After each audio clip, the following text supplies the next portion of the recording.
Podemos ouvir?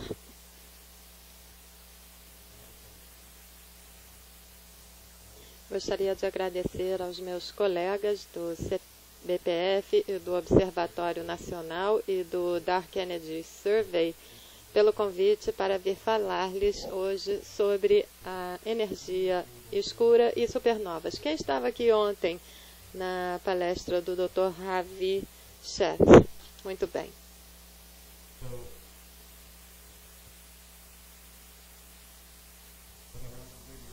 O que eu quero fazer hoje é falar a respeito do universo em aceleração. Há cerca de 10 anos, essa foi considerada a grande novidade, o grande avanço científico do ano, descobrir que a expansão do universo estava acelerando. E o que eu quero fazer hoje é falar com vocês sobre as evidências que existem para essa noção do universo estar acelerando a sua expansão. E como nós usamos as observações, especialmente das supernovas, para nos darem informações sobre a expansão do universo. E também, no final, alguma coisa a respeito do futuro. Então, para aqueles que estavam aqui ontem à noite, devem ter ouvido falar alguma coisa sobre essa imagem.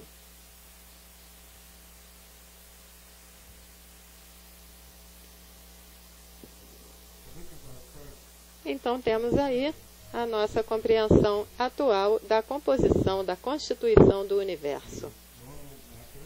A matéria normal, composta de átomos, constitui apenas um pequeno percentual da massa total do universo. E é isso que nós, eu, vocês, o mundo que nós conhecemos ao nosso redor, só compõe alguns poucos pontos percentuais. 21% seria composto de matéria escura, é sobre isso que ouviram o Dr. Ravi Sheth falar ontem à noite, e eu vou falar sobre os 75% restantes, ou 3/4 do universo, compostos dessa coisa ainda mais misteriosa, chamada de energia escura. Então, a matéria comum é composta de átomos, ou quarks, mais fundamentalmente, são as coisas que nós estudamos na física, química, biologia, tudo tem a ver com essa matéria mais normal. A matéria escura é aquilo que nós pensamos que mantém a coesão das galáxias, exercendo uma forte força gravitacional para as galáxias, ao girarem, não se desmancharem. E o que sabemos sobre a matéria escura iniciou no final da década de 70, mas as primeiras ideias e noções começaram na década de 1930. Agora, a energia escura é mais difícil ainda, e nós só sabemos alguma coisa a respeito dela nos últimos 10 anos. E é sobre isso que vamos falar hoje. Acreditamos que essa energia escura é justamente o que causa essa aceleração da expansão do universo. Então, primeiro vamos voltar um pouco atrás e vamos falar sobre como chegamos nessa imagem da composição do universo.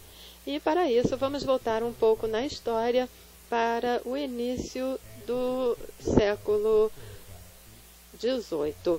Temos aí a foto de um aglomerado de galáxias catalogado por Abel, George Abel, que fica a 550 milhões de anos-luz da Terra. Todas essas galáxias, então, ficam neste aglomerado de galáxias. Este aqui é um outro aglomerado de galáxias que fica o dobro da distância, 1 bilhão de anos-luz da Terra. Veremos muitas galáxias juntas numa parte relativamente pequena do céu. Essas galáxias têm um aspecto um pouco mais fraco do que as anteriores, porque estão mais distantes. Aqui vemos um outro aglomerado. Vamos diminuir um pouco as luzes, porque é difícil ver.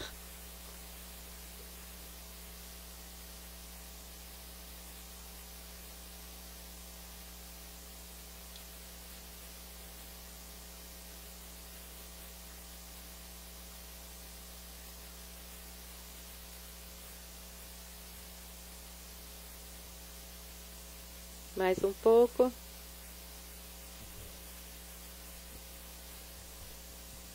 Assim ficou melhor. Então, fica ainda um pouco difícil de ver, mas temos aí outro aglomerado de galáxias que ficam a 4 bilhões de anos-luz da Terra. Foi descoberto esse aglomerado pelo SDSS, o Levantamento Digital Sloan, um projeto no qual eu trabalhei.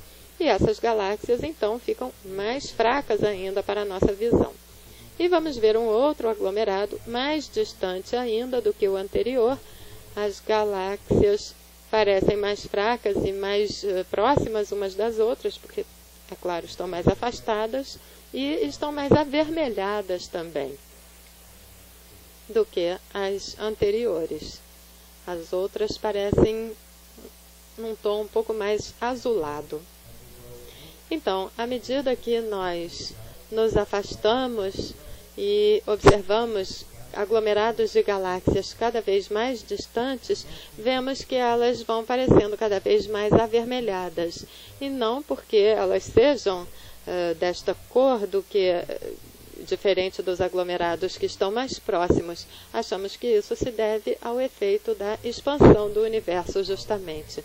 Então, as galáxias mais afastadas nos aparecem como mais avermelhadas do que as mais próximas. E esse tom avermelhado das galáxias nós medimos em algo que chamamos de redshift, é o deslocamento vermelho. E usamos isso para medir a que distância as galáxias estão de nós. Da mesma forma como nós ouvimos um automóvel de Fórmula 1 passando por nós. Quando ele se aproxima, o som é alto. Quando ele se afasta, o som cai, fica mais grave. Esse é o famoso shift de Doppler. Quando uma coisa se aproxima de nós, o som fica mais alto, mais agudo, as ondas sonoras são mais comprimidas. Depois que o objeto passa por nós, ele vai se afastando e as ondas de som vão também aumentando, e isso leva a essa mudança no tom, ou no comprimento de onda, ou ainda na frequência das ondas sonoras que estão passando. E o mesmo acontece com a luz. Uma galáxia que está se afastando de nós, o comprimento de onda da luz é esticado, e é isso que dá o aspecto avermelhado. Se a galáxia estivesse se aproximando, o comprimento de onda da luz seria comprimido e ela teria um aspecto azulado. O que foi observado pela primeira vez por Edwin Hubble na década de 1920 é que as galáxias que estavam mais afastadas de nós, com mais redshift, estavam a maiores distâncias, justamente porque esse tom avermelhado era mais fraco. Agora nós sabemos que uma galáxia a 100 milhões de anos-luz de distância se movimenta se afastando de nós a uma velocidade de 3.200 km por segundo. Uma galáxia a 200 milhões de anos-luz iria se afastar a 6.400 km por segundo. E essa relação entre velocidade e distância é justamente o que nós esperamos se o próprio universo estivesse em expansão. Então, essa foi uma das grandes descobertas de Hubble.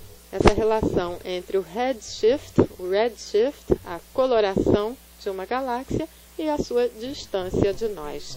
E assim, o telescópio espacial Hubble foi batizado em homenagem a Edwin Hubble E talvez vocês já tenham visto algumas dessas imagens. Essa aqui é de algumas semanas atrás, quando a última missão para o telescópio Hubble partiu do ônibus espacial. Vemos aí 2 astronautas que estão consertando e também instalando melhorias nos equipamentos do telescópio para que ele possa fazer melhores observações do universo.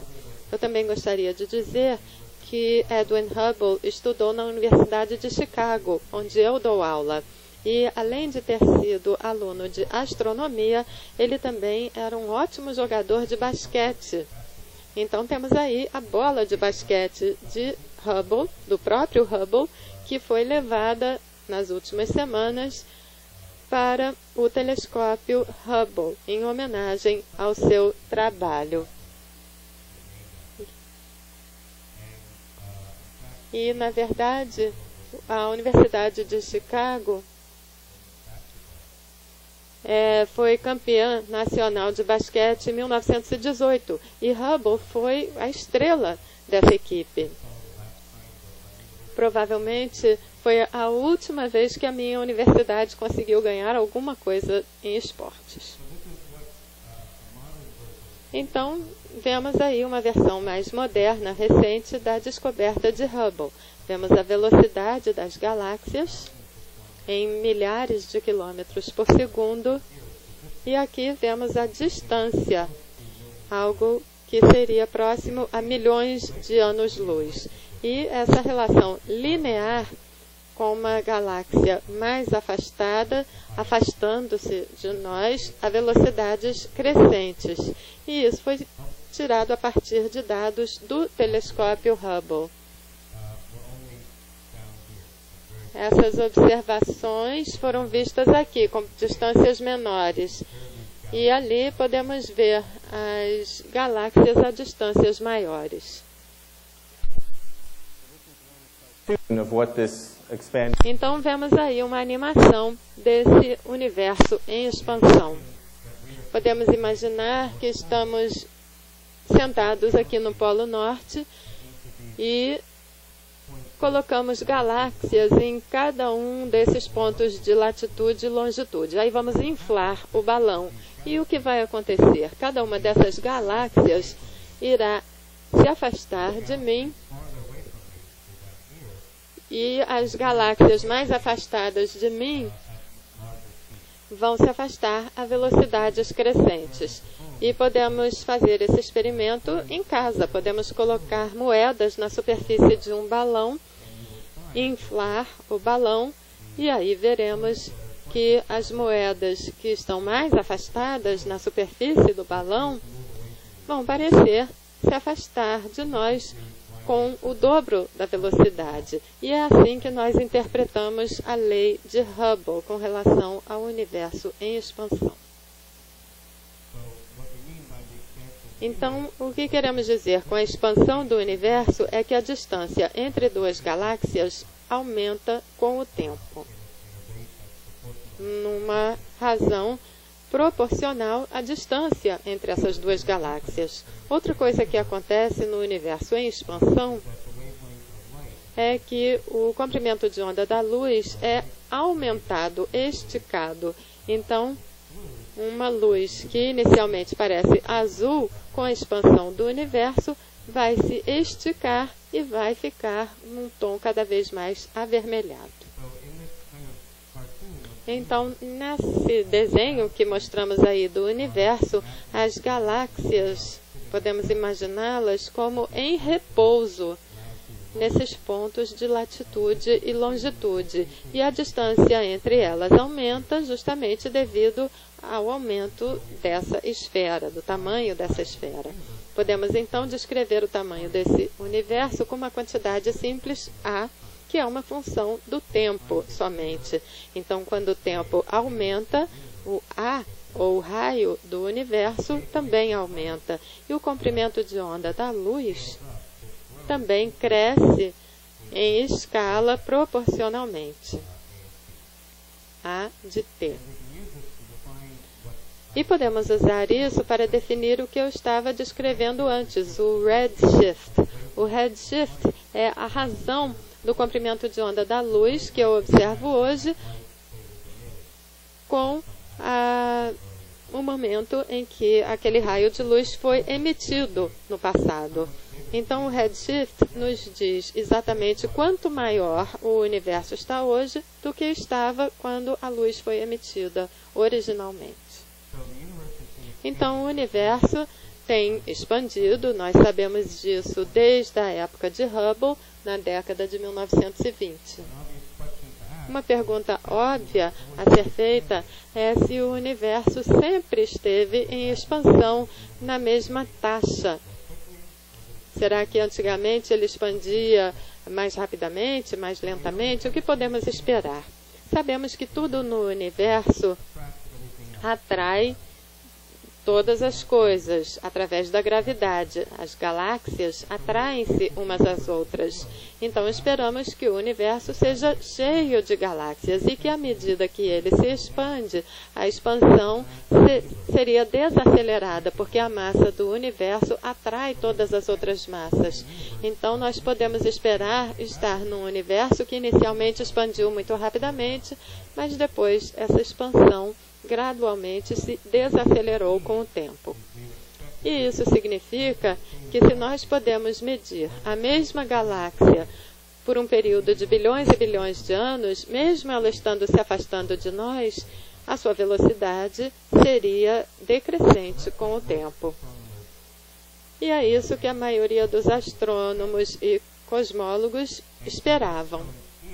E vemos isso aqui. Vemos o tamanho do universo, ou podemos pensar nisso na distância entre duas galáxias, como uma função do tempo cósmico. Nós estamos aqui. E essas diferentes curvas descrevem diferentes universos possíveis.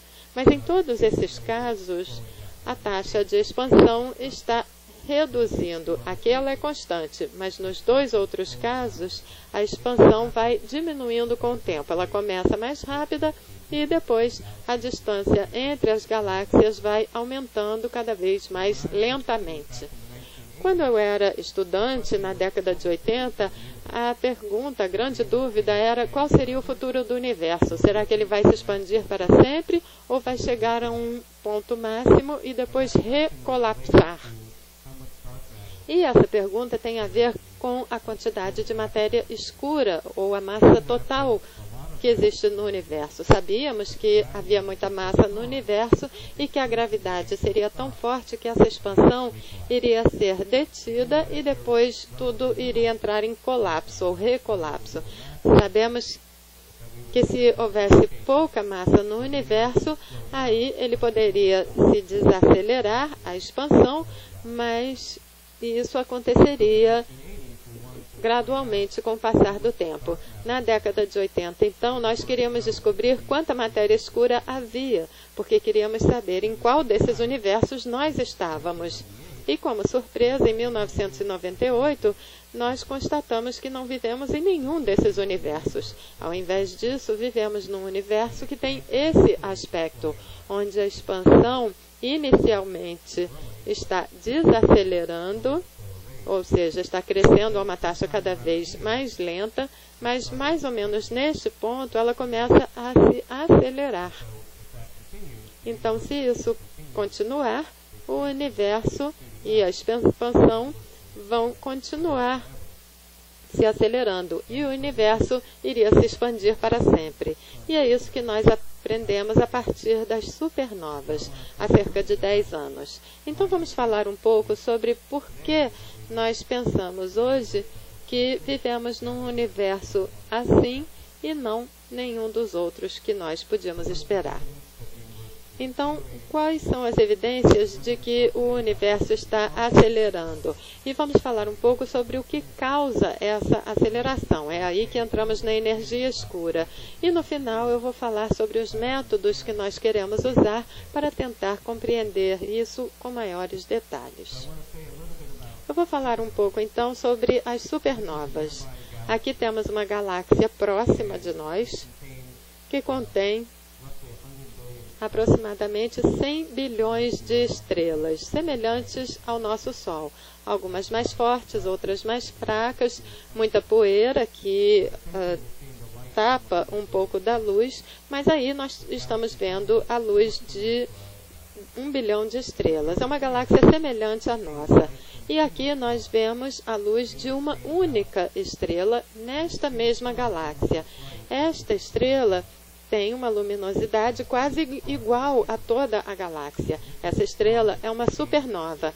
É uma estrela que basicamente ficou 100 bilhões de vezes mais brilhosa, mais luminosa, em apenas umas poucas, 2 ou 3 semanas. E é isso que é uma supernova. É uma explosão de uma estrela que faz com que essa única estrela fique tão luminosa quanto 100 bilhões de estrelas, ou uma galáxia inteira.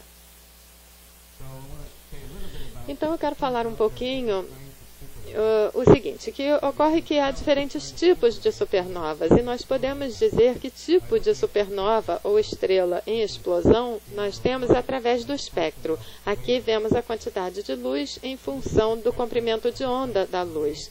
Aqui temos o espectro de uma supernova tipo 1A, aqui uma supernova tipo 2, uma tipo 1C e uma tipo 1B. São diferentes classificações usadas pelos astrônomos, dependendo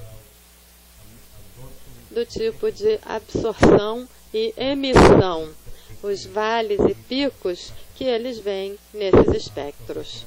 Então, por exemplo, vemos aqui uma supernova do tipo 2 com essas linhas que são associadas ao hidrogênio.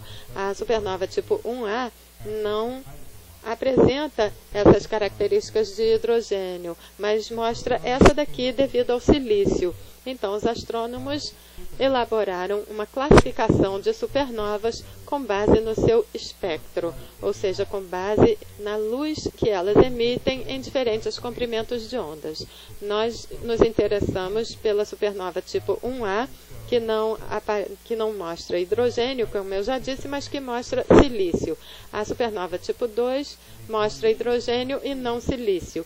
E as de tipo 1B e 1C também não mostram hidrogênio e também não mostram silício. E é essa a diferença que nós vemos entre as diferentes classes.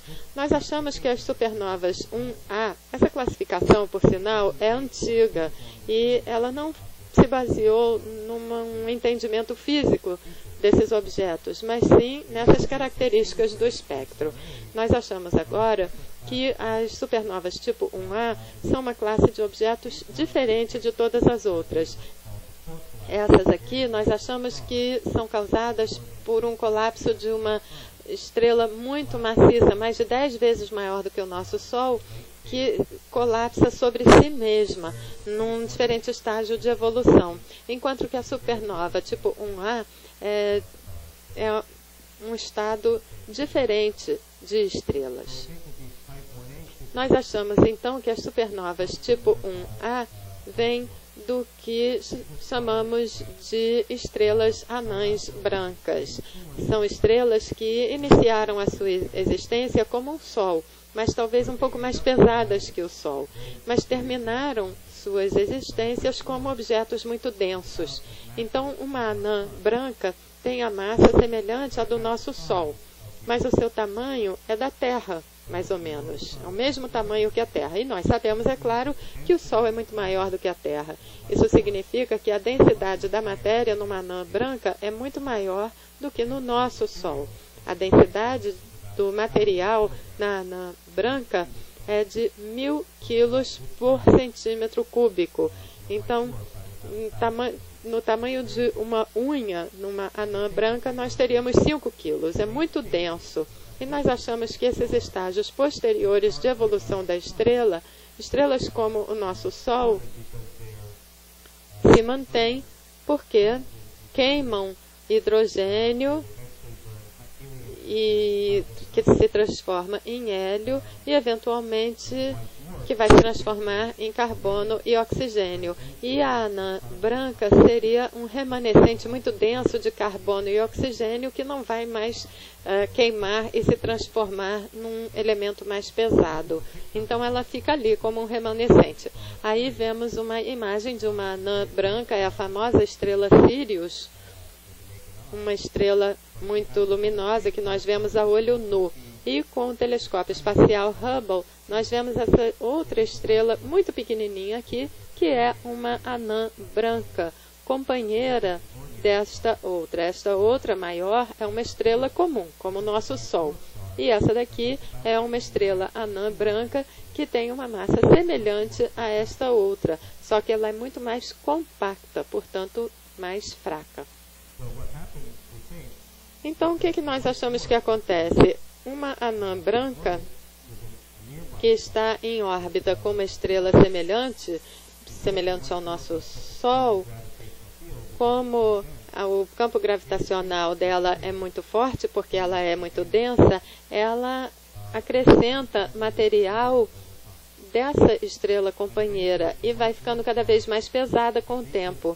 Eventualmente, a estrela anã branca, se ela atinge uma massa de 1,4 vezes a massa do nosso Sol, ela não será mais estável, ela se tornará instável. E nós achamos, então, que ela sofre essa violenta explosão. E nós achamos que isso acontece num espaço de apenas alguns poucos segundos. Não sabemos detalhadamente como funciona essa explosão, mas sabemos o que acontece. Os elementos brancos, o carbono e o oxigênio na estrela, são queimados rapidamente e fundem-se, formando níquel. E o níquel é um elemento instável, portanto, ele se decompõe através da radioatividade, formando cobalto, que também se decompõe ou decai. E esses decaimentos radioativos de cobalto liberam uma quantidade tremenda de energia. E é essa energia liberada que torna a supernova tão luminosa. Ela produz muita radiação de energia, produz esse material ao redor da estrela e que eventualmente vai vazando, extravasando na forma de luz que nós vemos. Portanto, nós não entendemos muito bem essas explosões, mas podemos tentar criar modelos para elas. Eu quero mostrar agora um exemplo disso.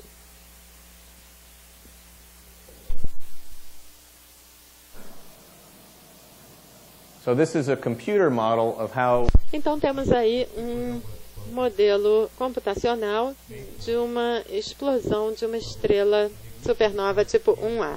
A ignição se inicia no centro da estrela e vai passando para fora, basicamente porque a parte de material que está queimando vai emergindo para a superfície da estrela e depois vai ser condensado. Então aqui nós vemos o material que é queimado nessa reação termonuclear.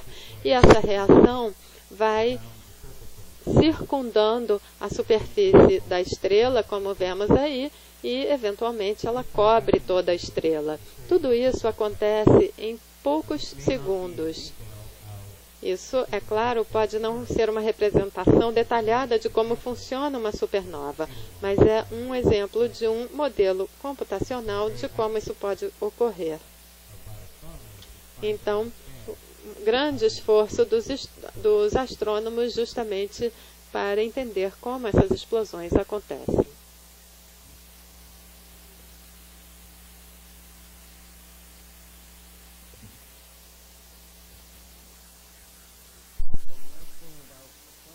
Is that we don't need to understand the details of how... Nós não precisamos entender os detalhes de como essas estrelas explodem para poder sondarmos a expansão do universo. No entanto, qualquer que seja o mecanismo através do qual essas explosões de estrelas ocorrem, sabemos que as estrelas são classes de objetos muito homogêneas, ou seja, uma supernova tipo 1A é muito semelhante à outra. E aqui vemos mais um exemplo, mostrando a quantidade de luz que é emitida como função do comprimento de onda da luz. Então, é o espectro de duas supernovas diferentes, as duas tipo 1A. E as duas no seu momento máximo de luz, ou seja, 2 semanas e meia, mais ou menos, depois da explosão. E os espectros são também muito semelhantes, eles têm o mesmo formato e as mesmas características, basicamente, devido a esses elementos, principalmente ferro e silício. Além do mais, vemos aí a luz emitida pela supernova, a sua luminosidade em função do tempo, tem uma relação com o tempo muito característica. A luz aumenta depois de 2 semanas e meia e depois cai, enfraquece em mais uns 2 meses. Então temos aí o tempo em dias e aqui vemos a quantidade de luz ultravioleta, aqui luz azul. Aqui fica mais ou menos no meio do espectro visível. Aqui vemos a luz vermelha e uma luz próxima à infravermelha.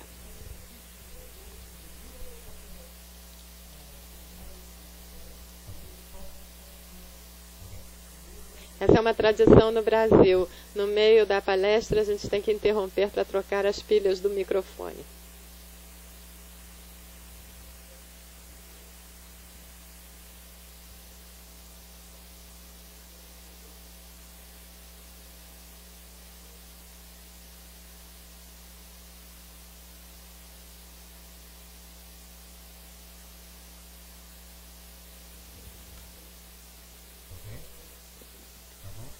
Muito bem, podemos continuar.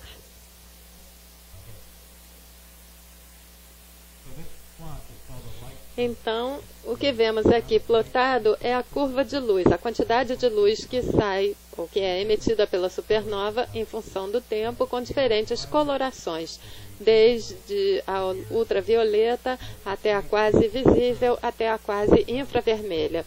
As curvas estão separadas no gráfico para que a gente possa ver o formato das curvas de luz.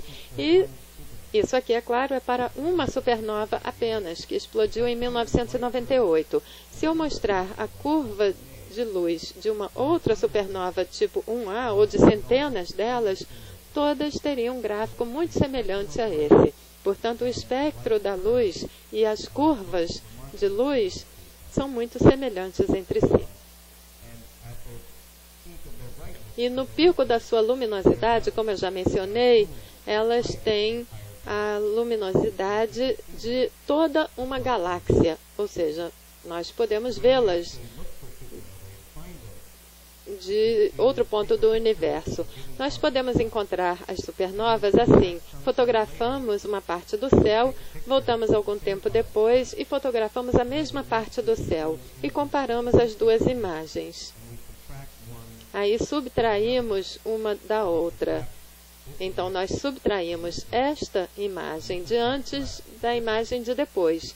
E o que temos como resultado é a diferença. E vemos esse objeto aqui, que é uma supernova, que explodiu algum tempo antes dessa fotografia ser tirada e depois desta primeira.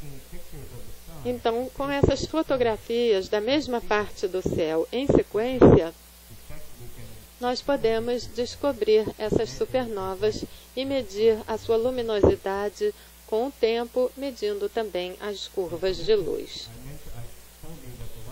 Eu falei que as curvas de luz de diferentes supernovas são muito semelhantes, não é? O que vemos aqui é a luminosidade em função do tempo de 20 ou 30 supernovas. Todas têm a curva subindo após 2 semanas e meia e depois caindo nos 2 meses seguintes. Olhando mais detalhadamente, nós vemos também que elas têm formatos semelhantes, mas nem todas têm a luminosidade máxima igual. Essa daqui era mais luminosa do que essa. Mas outra coisa que observamos é que as estrelas mais luminosas levam mais tempo para esmaecer do que as mais fracas. As mais fracas sofrem um decaimento mais rápido. E, portanto, essa curva não é a mesma curva um pouco mais acima. É a mesma curva mais acima, mas também esticada com o tempo, em função do tempo. Essa relação nos permite transformá-las no que nós chamamos de velas padrão. Então, para vermos a relação entre a luminosidade e a taxa de decaimento da curva de luz, nós podemos pegar esse espectro de curvas de luz e transformar em algo que tenha um espalhamento bem menor. Então, vemos as mesmas curvas de luz reescalonadas e esticadas proporcionalmente à sua luminosidade. E depois de fazer isso, essa luminosidade se torna uma única curva. Não podemos nem dizer que há 20 ou 30 supernovas que compõem essa curva. Elas estão agora parecendo todas exatamente iguais. Isso significa que as supernovas, depois de fazermos essa correção da relação entre a luminosidade e o decaimento da luminosidade, são velas padrão muito boas, muito consistentes. Elas têm o mesmo pico de luminosidade depois da correção. E se eu conheço a luminosidade de um objeto, eu posso dizer a que distância ele está. Se eu tenho uma lâmpada comum de 100 watts, se eu vejo duas dessas lâmpadas e uma está 2 vezes mais fraca do que a outra, eu sei que essa segunda deve estar 4 vezes mais distante. Então, se eu tenho uma lâmpada comum ou uma vela comum, eu posso usar isso para medir a distância que as coisas estão de nós no universo. E aqui, para as supernovas, isso nos permite medir as distâncias com uma precisão de 7%, que é muito melhor do que qualquer outro indicador que eu possa ter para medir distâncias em todo o universo. Então, isso foi feito há 10 anos. Medimos a distância de cerca de 50 supernovas em função da sua velocidade, ou do redshift. Isso já tinha sido feito antes com supernovas mais próximas. E esses dois grupos de astrônomos, na década de 1990, usaram o telescópio do Chile para medir distâncias de cerca de 50 supernovas que estavam mais afastadas. E, mais uma vez, eles fizeram esse gráfico de distância versus redshift. Quando eu mostrei essa imagem do telescópio Hubble, estava invertida, mas é mais ou menos a mesma coisa. O que acontece então é que, como a expansão do universo está se modificando com o tempo, foi constatado que essas supernovas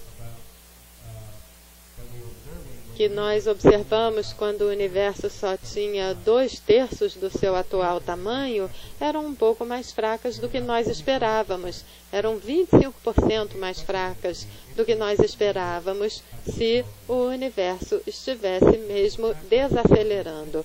Então, o fato de nós vermos essas supernovas distantes mais fracas do que o esperado foi interpretado como sendo evidência de que a expansão do universo tem se acelerado nos últimos 5 bilhões de anos, e não desacelerado.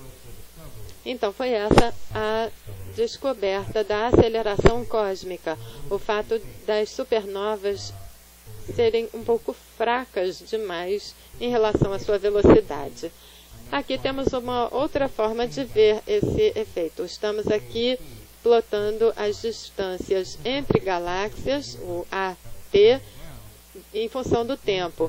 Aqui, com o universo se desacelerando, teríamos essas curvas verdes com o universo se acelerando. E aqui temos os dados das supernovas, que vai ao longo dessas curvas que aceleram e não nas curvas que desaceleram. É uma outra forma de visualizarmos os mesmos dados. A luminosidade dessas supernovas mais distantes apontam que o universo está acelerando e não desacelerando a sua expansão. Então, foi essa a descoberta descoberta da aceleração cósmica há cerca de 10 anos. Agora eu vou falar um pouco sobre o que nós fizemos nos últimos 10 anos, desde essa descoberta. Uma coisa que os astrônomos têm feito é justamente tentar obter dados melhores, com maior quantidade de supernovas e com melhores e mais precisas observações, para podermos acompanhar a história da expansão do universo com maior e melhor precisão. Esse foi um dos projetos, o levantamento do legado supernova SNLS, que usava um telescópio de quase 4 metros de diâmetro, que fica no Havaí e é operado pelo Canadá, França e pelo Havaí. Ele continha uma câmera muito grande no seu plano focal que observava partes grandes do céu de uma só vez. Eles fotografavam, então, imagens desse mesmo pedaço do céu durante dias, repetidamente, num período de 5 anos. E com isso eles conseguiram descobrir várias centenas de supernovas. O que eu mostrei de 1998 eram algumas dezenas apenas. Agora nós podemos fazer levantamentos que medem centenas de supernovas. Aqui então vemos parte dos dados desse levantamento desde meados de 2004 até o início de 2005. E cada uma dessas curvas mostra os pontos, são observações de uma supernova, e o fato deles poderem voltar a exatamente o mesmo pedaço do céu e fotografá-lo os levou a detectar todas essas supernovas e a medir as suas curvas de luz. Medindo então a sua luminosidade e a velocidade do seu decaimento, eles conseguiram medir a distância. Outro levantamento que foi feito mais ou menos na mesma época, usando esse telescópio de 4 metros no Chile, Serra Telolo. Também fizeram um projeto durante 5 anos, que também terminou há uns 2 ou 3 anos, e eles usaram a mesma técnica, apontaram o telescópio para a mesma parte do céu, em geral num espaço de poucos dias e num período de vários meses a cada ano. E usaram esse projeto para descobrir e medir as curvas de luz para cerca de 200 supernovas do tipo 1A. Um projeto no qual eu estive envolvido usou este telescópio, que fica no Novo México, no sudoeste dos Estados Unidos, que é o telescópio do levantamento digital Sloan. Ele contém um espelho de 2,5 metros de diâmetro. É um pouco menor do que os 2 outros telescópios, mas o seu campo de visão é muito maior. Ele vê um pedaço muito maior do céu, de uma só vez. E nós usamos, então, este telescópio em 2005, 2006 e 2007 para descobrir mais de 500 supernovas de tipo 1A. Então, cada um desses pontos, dessas imagens, é uma supernova que nós descobrimos. E aqui, mais detalhadamente, temos as suas imagens. A galáxia e uma supernova, uma estrela dessa galáxia que explodiu. Às vezes, nós vemos uma supernova explodir e não vemos uma galáxia visível. Nesse caso, a supernova está muito mais brilhosa do que a galáxia de onde ela é originalmente. Mas, normalmente, as supernovas ficam com uma luminosidade semelhante à de suas galáxias. E nós observamos, então, 500 supernovas do tipo 1A, nesse projeto apenas. Então, os dados antes das nossas medições tinham esse aspecto, a distância versus a velocidade, ou redshift. Aqui, uma supernova mais próxima, descoberta há cerca de 10 anos. Aqui, as supernovas mais distantes, dos 2 levantamentos que eu mencionei, o Essence e o Supernova Legacy Survey. E aqui, os dados em preto, de 1/3 apenas dos nossos dados, do nosso projeto. Fizemos 3 estações de observação, e os pontos negros aí mostram os dados da nossa primeira temporada. É isso que nós analisamos até agora. Essas observações, portanto, nos trouxeram mais restrições sobre a história da expansão cósmica do que nós tínhamos muitos anos atrás.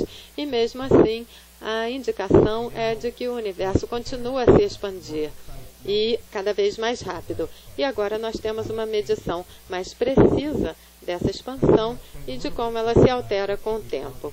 Agora vamos falar um pouco sobre o que pode causar a aceleração cósmica. Temos 3 ideias, 3 possibilidades. Uma delas eu já mencionei.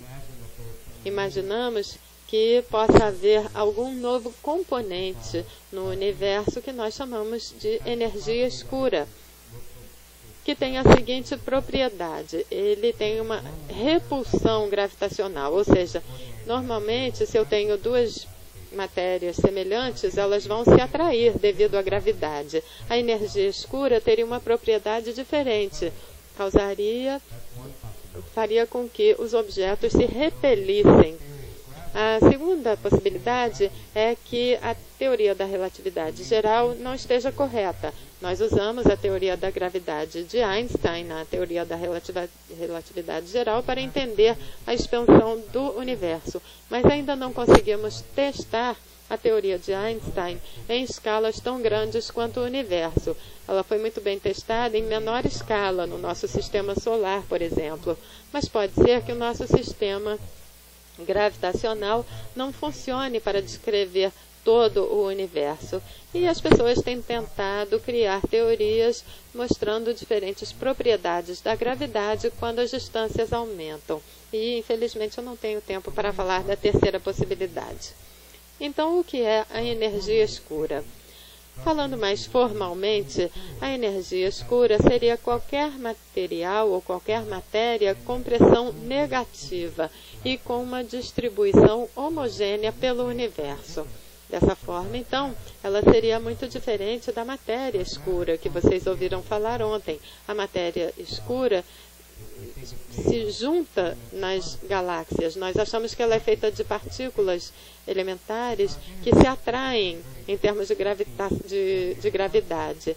A energia escura não pode ser partículas, porque as partículas se atrairiam umas às outras. O exemplo mais antigo que nós temos de energia escura é algo que também remonta a Einstein, algo que ele chamou de constante cosmológica. Quando Einstein elaborou a teoria da relatividade, em 1916, ele previu que o universo devia estar se expandindo ou se contraindo. Mas na época, antes das observações de Hubble, que descobriu que o universo estava se expandindo, as pessoas supunham, já que olhavam para as estrelas e as estrelas não pareciam estar se expandindo nem contraindo, não sabiam também que havia outras galáxias por fora da nossa. Então as pessoas achavam que o universo era estático, que ele não se modificava com o tempo. Então veio Einstein introduzindo na sua teoria uma nova constante na natureza, a constante cosmológica, simplesmente para conseguir uma solução para a sua teoria do universo estático. Quando Hubble descobriu que o universo se expandia, cerca de 13 anos depois, Einstein disse: então vamos esquecer dessa constante, não precisamos mais dela, o universo não é constante, não está estático, vamos nos livrar dessa constante cosmológica.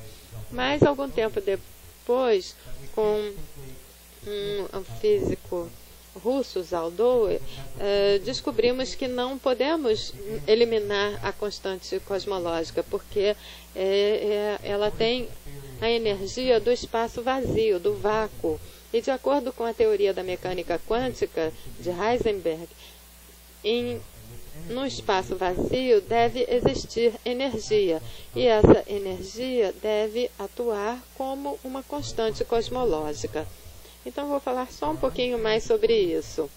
A nossa compreensão da mecânica quântica é a seguinte: mesmo que eu tenha um espaço vazio, sem partículas, sem matéria, numa pequena região de espaço, ainda haverá energia ali, devido às flutuações quânticas. Imaginamos, portanto, que que existam partículas virtuais que constantemente se formam e se aniquilam umas às outras. Então elas entram e saem desse vácuo. E essas partículas, mesmo que nós não possamos medi-las diretamente, contêm energia. Na mecânica quântica, se eu puder calcular qual é a energia dessas partículas virtuais, ou seja, a energia dessa região vazia, devia ser o infinito. Eu sei que a resposta não é boa e que não existe uma energia infinita nesse pequeno espaço. Ao invés disso, então, podemos tentar incluir aí alguma coisa que nos leve a uma resposta finita. E se colocarmos o número mais óbvio, que vai nos dar uma resposta finita, nesse cálculo de mecânica quântica, nós teremos um número que é tantas vezes quanto esses zeros aí, maior do que nós conhecemos, de acordo com a expansão do universo.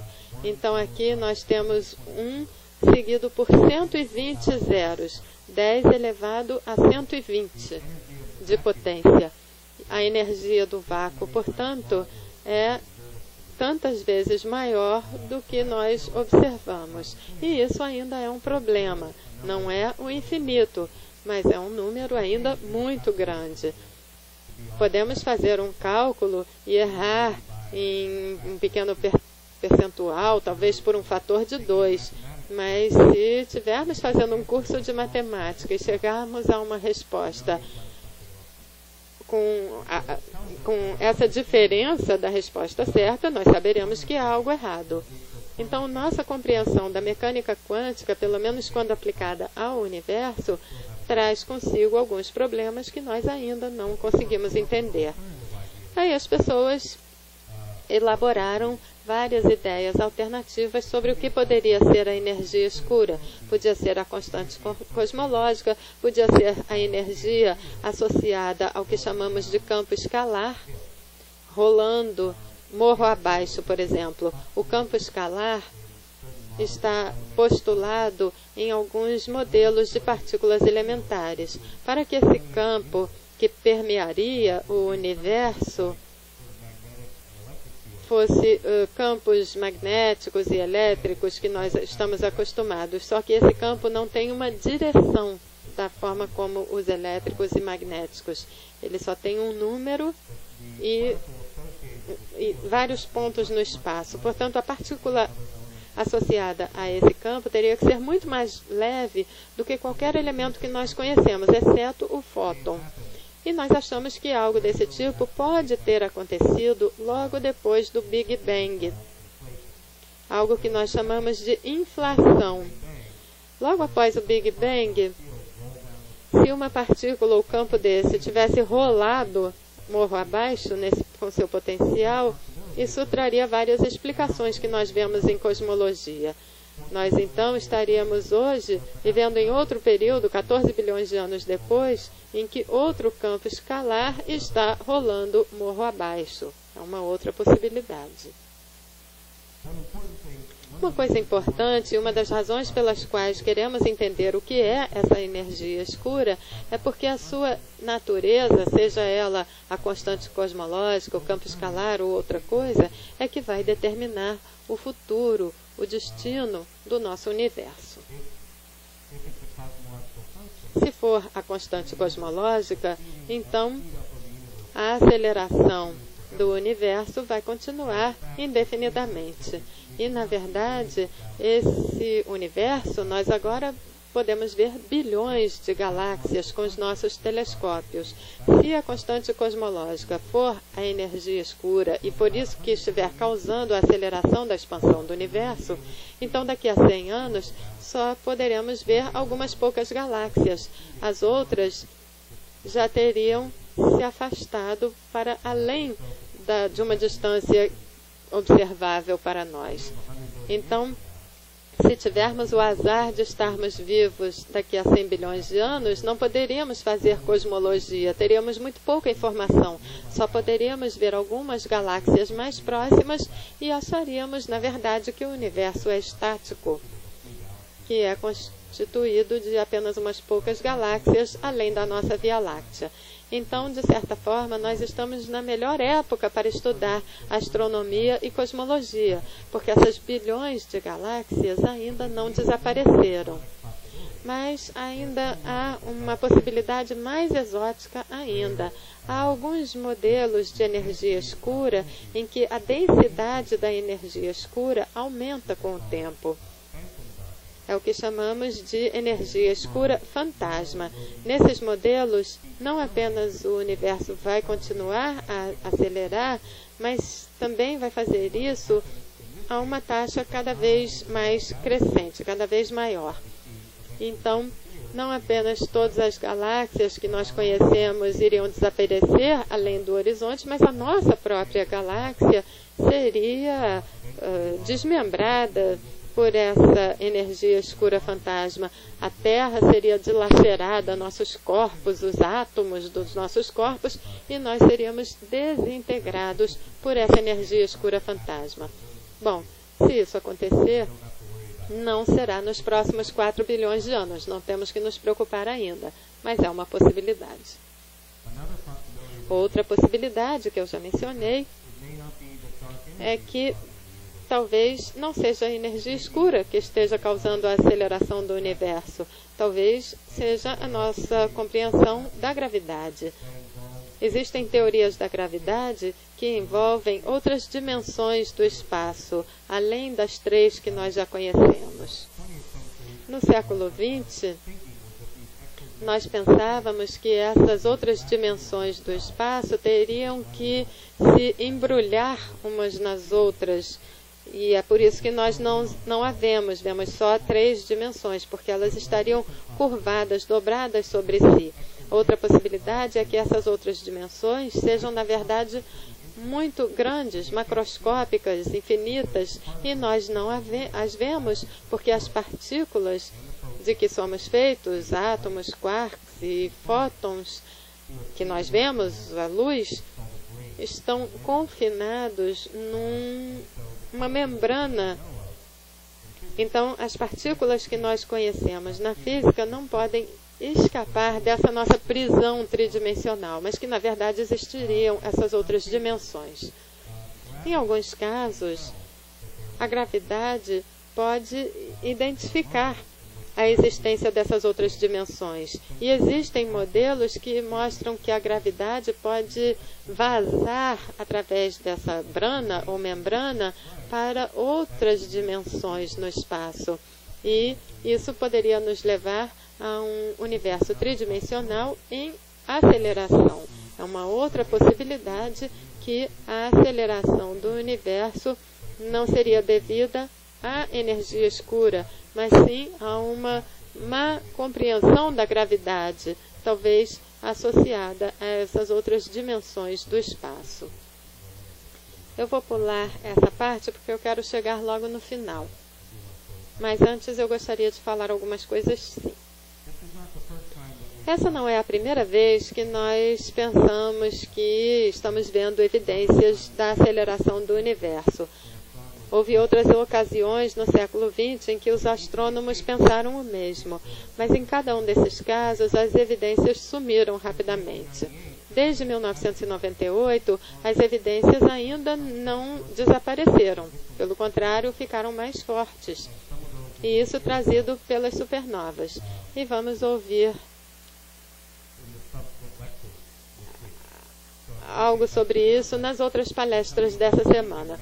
Henrique Gastanhaga vai falar sobre como nós usamos mapas do universo, essa distribuição aqui de algumas milhares de galáxias no céu. Mapas como este, portanto, que também nos mostram evidências da aceleração do universo.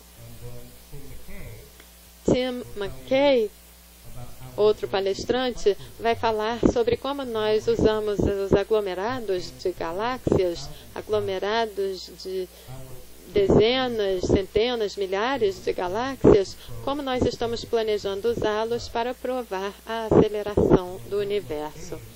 E o Dr. Bhuvnesh Jain vai nos mostrar como nós estamos medindo os formatos das galáxias e vendo que a luz dessas galáxias viaja até nós e sofre desvios, é curvada pela matéria escura, o que altera o formato dessas galáxias de uma forma que também nos indica a expansão do universo. Portanto, essas lentes gravitacionais também estão sendo usadas para oferecer informações sobre a expansão do universo e para que possamos sondar e descobrir a energia escura. E, finalmente, a razão pela qual eu e muitos dos meus colegas estamos aqui esta semana é porque estamos planejando um novo levantamento, o levantamento de energia escura, que vai usar o telescópio do Chile, o telescópio Blanco, que tem 4 metros de diâmetro neste domo. Estamos construindo uma nova câmera que vai ser encaixada neste telescópio e que é muito mais potente do que outras câmeras anteriores e que será usada para realizar esse novo estudo em que mapearemos a expansão do universo com maior precisão, usando todas essas técnicas, supernovas, aglomerados de galáxias, as estruturas de galáxias em grande escala e o efeito de lentes gravitacionais. E nós esperamos que, ao completarmos o estudo em 2016, nós possamos ter uma compreensão melhor da aceleração da expansão do universo. Aqui vemos o projeto uma colaboração internacional. Estamos aqui de várias partes do mundo visitando nossos colegas do Brasil, que são também membros muito ativos do estudo. Esperamos, então, que no ano de 2016 possamos ter uma outra reunião com a equipe desse projeto e que possamos passar a vocês novas informações sobre a aceleração do universo. Obrigada.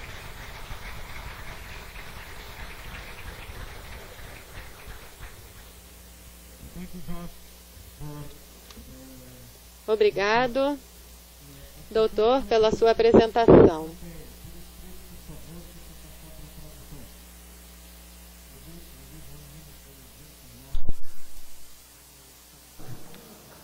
With some doubts.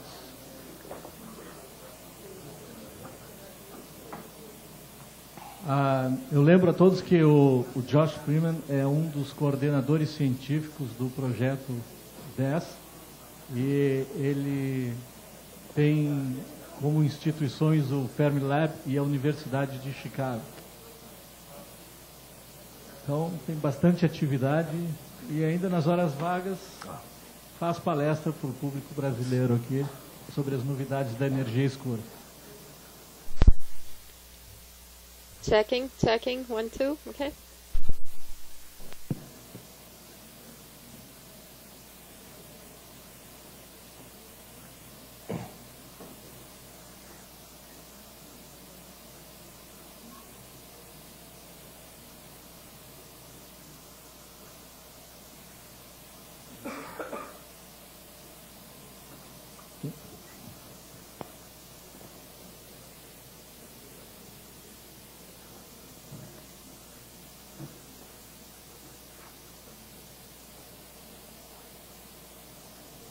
Eles não entendem as perguntas.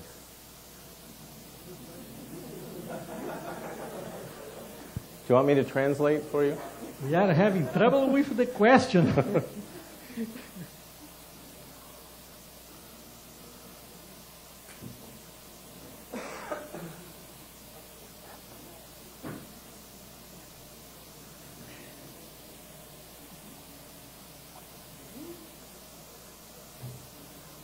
Pedimos uma caprichadinha na letra que vai ajudar, hein, gente?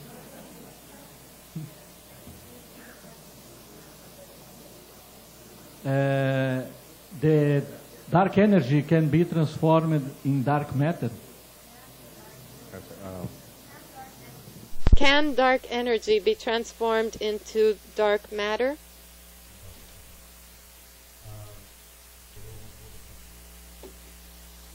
Vamos repetir a pergunta em português. A energia escura pode ser transformada em matéria escura? Boa pergunta. Então, a energia escura e a matéria escura são muito diferentes, mas as pessoas, enfim, já se fez modelos teóricos que demonstram uma ligação entre as duas, energia escura e matéria escura. Mais especificamente, há modelos em que a energia escura realmente interage com a matéria escura. E se isso realmente acontece, aí nós teríamos uma outra possibilidade de tentar entendermos a energia escura. Através da observação do comportamento da matéria escura, poderíamos ver se existe evidência dessa interação entre a energia escura e a matéria escura. Então, já foi tentado fazer uma unificação desses dois conceitos. Teoricamente, então, é possível que a energia escura se transforme em matéria escura de alguma forma. Mas as teorias mais simples, pelo menos aquelas que eu mencionei, mostram as duas como separadas. A energia escura não se transforma em matéria escura. Seriam duas entidades separadas, mas é possível que haja uma conexão física entre as duas. Mas, no momento, não podemos afirmar nada. Não temos informação suficiente. O que é um campo escalar? What is a scalar field? Um campo escalar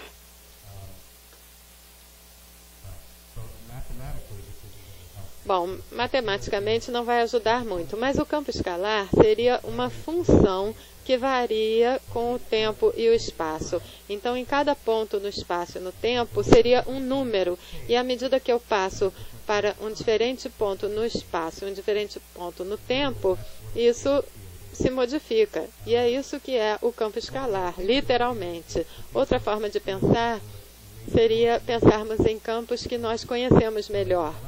Então, o campo elétrico, por exemplo, é associado a isso. Se eu tenho uma carga elétrica, ele vai emitir um campo elétrico que varia no espaço a partir da carga. Então, o campo elétrico vai se enfraquecendo à medida que se afasta da carga. A sua força cai inversamente proporcional à carga. Mas o campo não apenas tem uma força, mas também uma direção. Então, eu tenho uma carga elétrica aqui, o campo elétrico vai apontar para longe dessa carga. Só que o campo escalar não tem a direção, ele só tem o número. Então, de certa forma, é uma coisa mais simples do que um campo elétrico. Um campo gravitacional seria outro exemplo de um campo em que, se eu tenho uma massa, ela vai originar um campo gravitacional. Então, a nossa Terra, por exemplo, tem um campo gravitacional ao seu redor, que é o que nos mantém aqui na Terra. O campo gravitacional da Terra é direcionado para o centro da Terra, é o que nos mantém sobre a Terra. É um outro exemplo de um campo que tem tanto a força como também uma direção associada a ele. E o campo escalar seria um tipo de campo que tem a força, mas não tem a direção. Ainda não conseguimos observar nenhum campo escalar na natureza. Já observamos partículas como os quarks, observamos o campo eletromagnético, os campos gravitacionais, mas nesse ponto o campo escalar ainda é uma hipótese. Mas temos razões para acreditar que ele possa existir.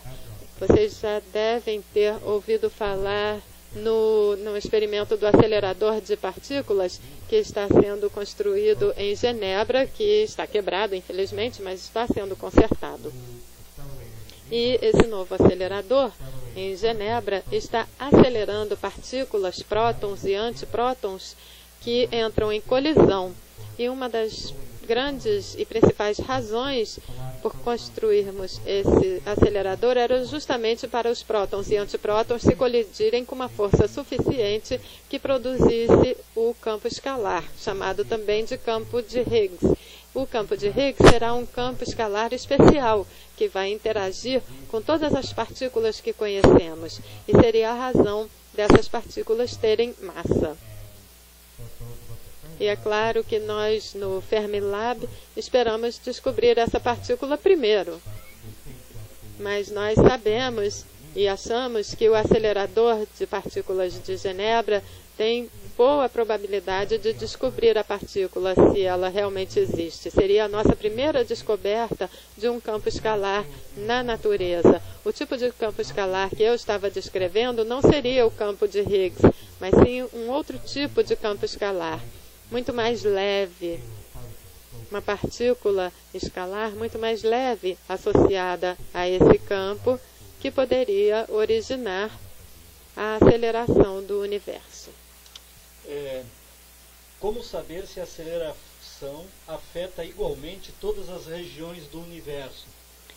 How can we know whether the acceleration affects equally all the regions of the universe? Boa pergunta.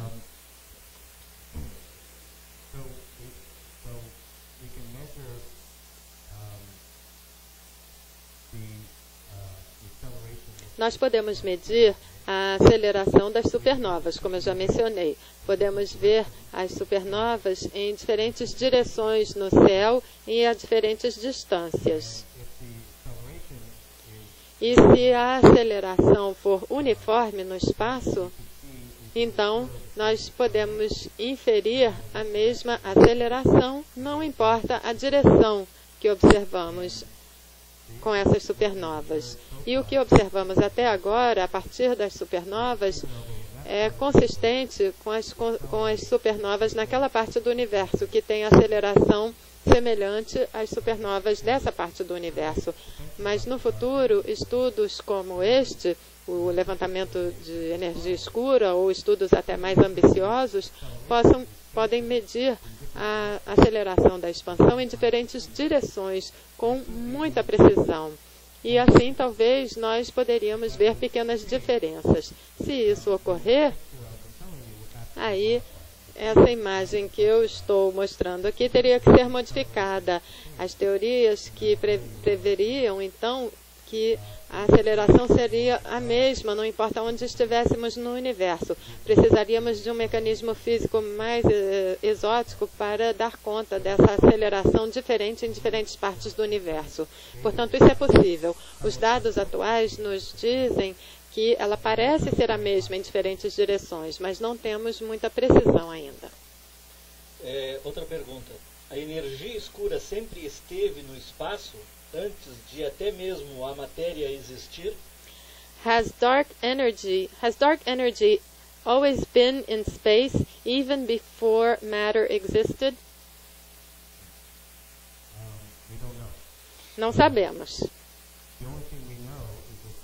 A única coisa que sabemos é que a energia escura deve ter existido nos últimos 5 bilhões de anos. O próprio universo tem cerca de 14 bilhões de anos de idade. Portanto, os primeiros 8 bilhões de anos de expansão não tiveram participação da energia escura. Ele estava expandindo o universo, desacelerando, e há cerca de 5 bilhões de anos ele começou a acelerar novamente.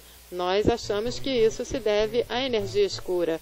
Portanto, não podemos dizer se havia energia escura antes de 5 bilhões de anos atrás, porque se ela existisse, seus efeitos teriam sido muito pequenos para nós observarmos.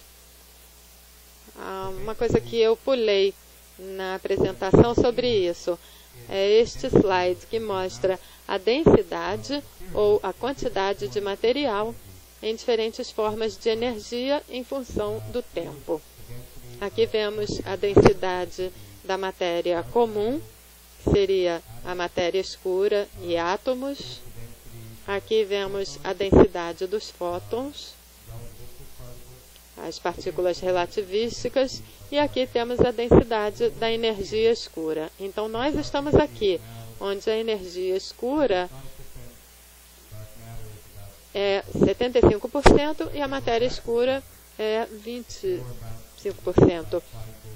Então, voltando atrás, há 5 bilhões de anos atrás, à medida que andamos para trás no tempo do universo, a energia escura não teria tido um papel muito importante, porque ela teria uma menor quantidade do que a matéria e a radiação. Então, ela poderia ter existido ou não. Não temos como dizer isso diretamente. Se a energia escura for a constante cosmológica ou se for um campo escalar, podemos suspeitar que ela tenha existido até mesmo no início do universo. Mas seria muito difícil dizer, porque ela justamente não seria tão importante assim no início. Vimos que a curva redshift versus distância na região das supernovas determina o percentual de energia escura. Qual o erro experimental deste ajuste de dados? We have seen that the curve redshift as a function of distance in the supernovae region determines the percentage of dark energy. What is the experimental error of this adjustment of data?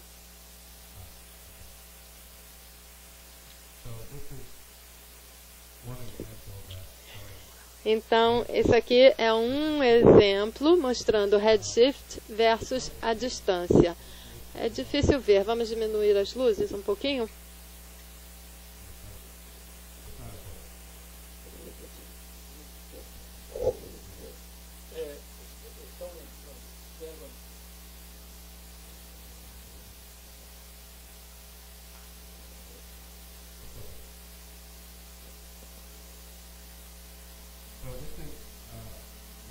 Então, temos aí o redshift versus a distância. E há duas curvas aqui sobre os dados, mas é muito difícil ver a diferença entre os dois, porque estão muito próximos. Então, aqui embaixo, nós plotamos os dados de uma das curvas relativamente à outra curva. Essa curva plana é o universo sem energia escura, sempre desacelerando. Esta outra curva, acima dela um pouquinho, é o universo acelerando devido à energia escura. E a razão de nós acreditarmos que esta curva e não esta outra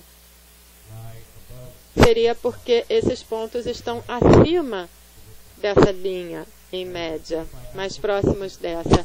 Então, se nós tivéssemos apenas uma supernova, essa daqui ou essa aqui, aí não poderíamos alegar que o universo está acelerando.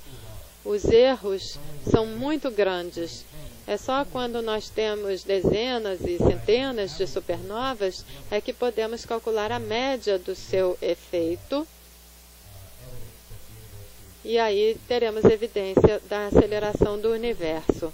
Agora, a precisão depende um pouco do modelo, eu suponho. Então, se eu suponho que o que causa a aceleração do universo é a constante cosmológica, então eu me preocupo com quanta energia escura existe, aquele 75%. E, a partir das supernovas e de outras medições, a nossa incerteza nesse percentual cai a poucos pontos percentuais. Então, seria 75 mais ou menos alguns poucos pontos percentuais. E é isso que os dados indicariam, não apenas a partir das supernovas, mas também dessas outras observações, a distribuição das galáxias e observações também da radiação do fundo de micro-ondas, que eu não tive tempo de mencionar. Então, atualmente, estamos no nível de poucos pontos percentuais para determinar a quantidade de energia escura que existe. Mas nós queremos chegar a uma maior precisão. E também gostaríamos de explorar se essa energia escura tem as propriedades da constante cosmológica ou se é alguma outra coisa, como um campo escalar. Para fazer isso, nós precisamos ter medidas mais precisas. Eu não posso reduzir esses erros num dado ponto. Então, eu preciso obter vários outros pontos, calcular a média de todos eles, e assim eu terei indícios mais precisos dessa curva de distância versus redshift do universo. Qual é a diferença entre a medida espectral e a de uma curva de luz? What is the difference between spectral measurement and light curves?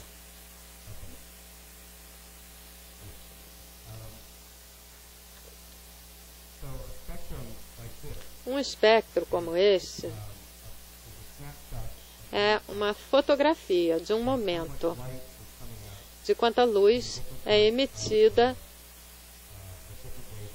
nos diferentes comprimentos de ondas. Então aqui nós vemos a luz ultravioleta e aqui nós chegamos à próxima luz infravermelha e aqui é a luz visível. O espectro mostra quanta luz azul existe em relação à luz vermelha. A supernova é mais azulada, ela tem mais luz aqui do que aqui. Então o espectro nos mostra a cor do objeto, na verdade, num determinado ponto no tempo. Uma curva de luz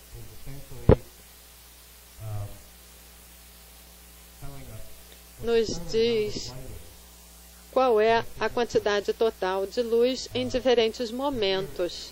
Então aqui, essa curva aqui me mostra quanta luz azul nós temos em momentos diferentes relativamente à explosão da supernova que aconteceu num ponto aqui. Então, a curva da luz está nos falando da luminosidade total da supernova e como ela se modifica com o tempo, enquanto que o espectro nos mostra a cor da supernova num determinado momento do tempo.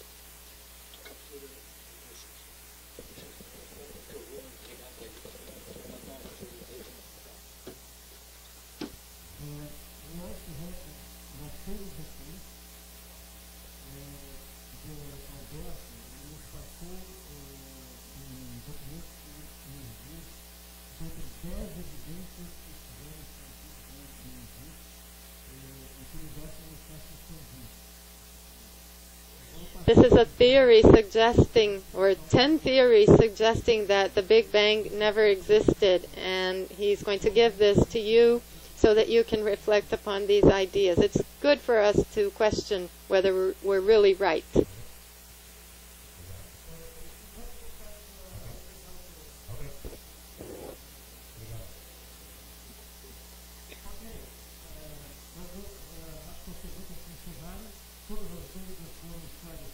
I believe we have asked all the questions, and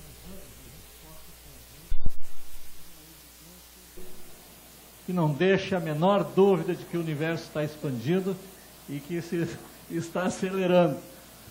Agradeço a todos e amanhã a gente continua com esse ciclo de palestras.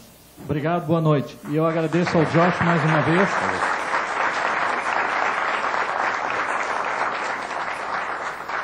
Thanks, Josh.